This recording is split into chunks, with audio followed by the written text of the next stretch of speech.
BIOS is the basic input output system. ये help करता है बूटिंग अप के लिए। जो हमारे ऑपरेटिंग सिस्टम का होता है, टर्निंग ऑन होता है हमारा लैपटॉप को और डिस्प्ले प्रॉपर्ली लाने के लिए। आज का अपना जो टॉपिक है वो है बायोस सेक्शन।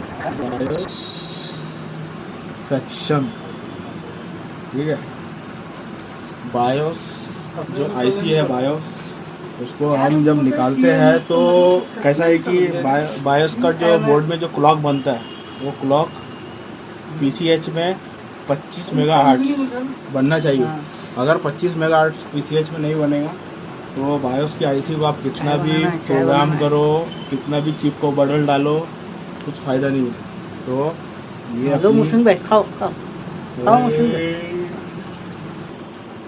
तो बायोस को निकालने से पहले बोर्ड के अंदर में क्लॉक बन रहा है या नहीं बन रहा, इसको पहले कंफर्म करना पड़ेगा, तब जाके हमको मतलब निकालना पड़ेगा बायोस की चिप को। तो बन रहा है नहीं बन रहा, तो पीसीएच का जो इनपुट का जो सोर्स है,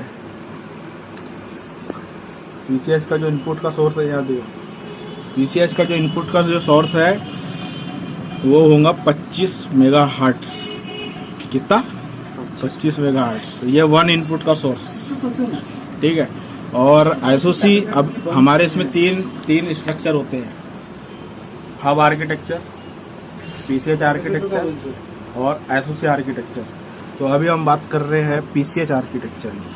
पीसीएच आर्की, क्या पेन है यार, वाह। पीसीएच आर्किटेक्चर, इधर देखो, पीसीएच आर्किटेक्चर।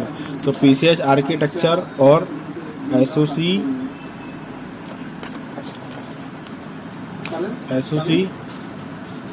आर्किटेक्चर। तो 4th जनरेशन,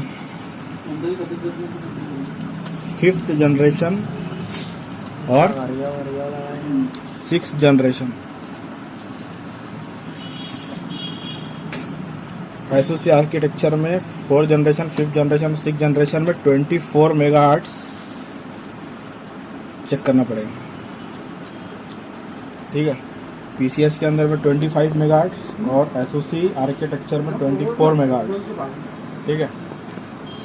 रखो 24 मेगाहर्ट्ज जो बोला और 25 जो मेगाहर्ट्ज बोला, 24 और 25 जो मेगाहर्ट्ज बोल रहा हूँ मैं, ये पूरे मदरबोर्ड के अंदर में, पूरे मदरबोर्ड के अंदर का जो क्लॉक है उसको एक्टिवेट करता है, ठीक है। तो 25 के लिए पीसीएच और 24 के लिए एसओसी। जो मेगा हर्ट्ज से, ये किलो हर्ट्ज की बात नहीं कर रहा हूँ, किलो हर्ट्ज जो होता है वो आरटीसी में होता है, ठीक है। 32 कौन है? वंशीधर भैया। तो ये जो क्लॉक है, ये मदरबोर्ड का जो क्लॉक है ये एक्टिवेट होगा, मदरबोर्ड का जो क्लॉक है ये एक्टिवेट होगा 24 मेगाहर्ट्ज और 25 मेगाहर्ट्ज में। ये बहुत इंपॉर्टेंट है। अगर मिसिंग होगा तो तुम्हारा मतलब बायोस आईसी तुम कितना भी चेंज करो, कितना भी प्रोग्राम करो, कोई मतलब नहीं। और अभी अब बात कर रहे थे 32 मतलब आरटीसी 32.768, ये इसका। जब मैं उधर देखूंगा तो इधर कर देना। तो ये जो आरटीसी 32.768 है ये हमारा किलो में आता है, और हम बात कर रहे हैं अभी मेगाहर्ट्ज की, ठीक है। में जो क्लॉक होता है यानी 10 अलग जो पीसीएच है ना, अपना पीसीएच, तो इसको एक्टिवेट करने के लिए आरटीसी का होना जरूरी है। पीसीएच को एक्टिवेट करने के लिए आरटीसी का होना बहुत जरूरी है। सबसे पहला मदरबोर्ड के अंदर में जो सिग्नल बनता है ये है आरटीसी। इसका फुल फॉर्म क्या है? Real time clock. और उसका हमने कितना बताया था मैंने? 32.768। इसका मेगाहर्ट्ज नहीं, क्लॉक है, किलो में आएगा, मेगा में नहीं आएगा। मेगा में 24 पीसीएच एसओसी के लिए और 25 पीसीएच के लिए। ये दोनों मेगाहर्ट्ज बनेंगे तो तुम्हारे मदरबोर्ड का क्लॉक एक्टिवेट हो जाएगा। और पीसीएच की बात, अपना आरटीसी में 32.76 जो है वो किलो है, किलो में आता है, मेगा में नहीं आता होता है। इसमें 100 मेगाहर्ट्ज और 10 मेगाहर्ट्ज अब ये क्या पिक्चर है, पीसीएच के अंदर में क्लॉक होता है 100 मेगाहर्ट्ज और 10 मेगाहर्ट्ज। इसकी मिसाल कैसी है, गाड़ी को हमने किक मारे, गाड़ी किक मारने के बाद गाड़ी स्टार्ट है, उसके अंदर में गाड़ी के अंदर में पिस्टन होता है जो BLDC अप एंड डाउन करता है, LD टॉप डेथ सेंटर। खैर उतना डीप में नहीं जाना है अपने को। तो ये 100 मेगाहर्ट्ज जो है वो 10 अलग अलग मेगाहर्ट्ज पर काम करेगा। तो पीसीएच का जो रुक जब एलपीसी जब कम्युनिकेशन करता है पीसीएच से, तो उस टाइम पे इसका जो मेगाहर्ट्ज होता है वो 30 मेगाहर्ट्ज होता है।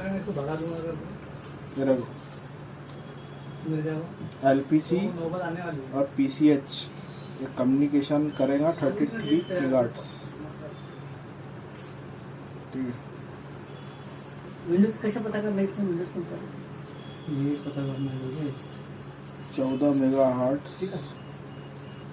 साउंड के लिए वर्जन 10 प्रोसेसर है 1.3 और 48 मेगाहर्ट्ज 4GB के रैम यूएसबी के लिए।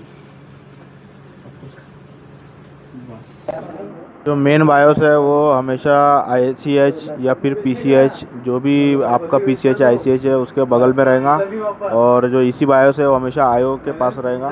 तो आजकल जो बायोस आ रहे हैं अभी वो 8 पिन के आ रहे हैं। पहले PLCC आता था 32 पिन वाला, बहुत मोटा रहता था वो।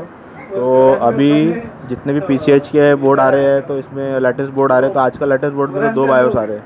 तो मेन बायोस ज़्यादा साइज़ का होगा, जैसे 4 MB तक का, और EC बायोस वो जो है IO चिप के सीक्वेंस रखने के लिए, बोर्ड को ऑन करने के लिए जिम्मेदार होता है।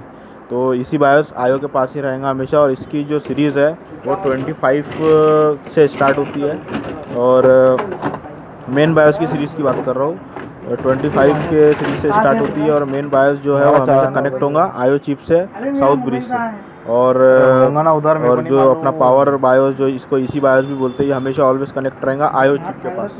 तो EC बायोस अपना काम पावर बटन प्रेस करने के पहले ही करता है, और स्टैंड बाय सप्लाई बोलते हैं इसको, बिफोर पावर बटन ऑन। और ऑन होने से पहले 3.3 ऑलवेज वोल्टेज, मतलब EC बायोस अगर करप्ट हो जाए तो लैपटॉप ऑन नहीं होगा, और फिर उसको रीप्रोग्राम करना पड़ेगा। और रीप्रोग्राम का वीडियो मैं फिर कवर करूँगा नेक्स्ट में। और EC बायोस मतलब कैसा प्रोग्राम करते हैं, मेन बायोस कैसा प्रोग्राम करते हैं, तो वो बताएंगे बाद में। और जब बोर्ड ऑन हो जाता है यानी मेन वोल्टेज बन जाता है, तो मेन बायोस का काम शुरू हो जाता है। तो इसकी सप्लाई पावर ऑन होने के बाद आती है। और कुछ EC बायोस IO के अंदर ही होते हैं, इनबिल्ड होते हैं, दिखते नहीं है, और उसी में मर्ज कर देता है वो। और तो ऑन नहीं होने के केस में ये IO चिप को हमको प्रोग्राम करना पड़ता है।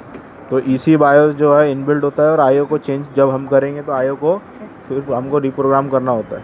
तो प्रोग्राम का वीडियो फिर मैं डालूंगा, उसकी कैसे उसकी वोल्टेज है, कैसे उसका चिप सेलेक्ट करना पड़ता है, data input, data output, clock वगैरह, ग्राउंड, जंपर वंपर कैसा करेंगे, वो सब अपन नेक्स्ट वीडियो में कवर करेंगे IO का।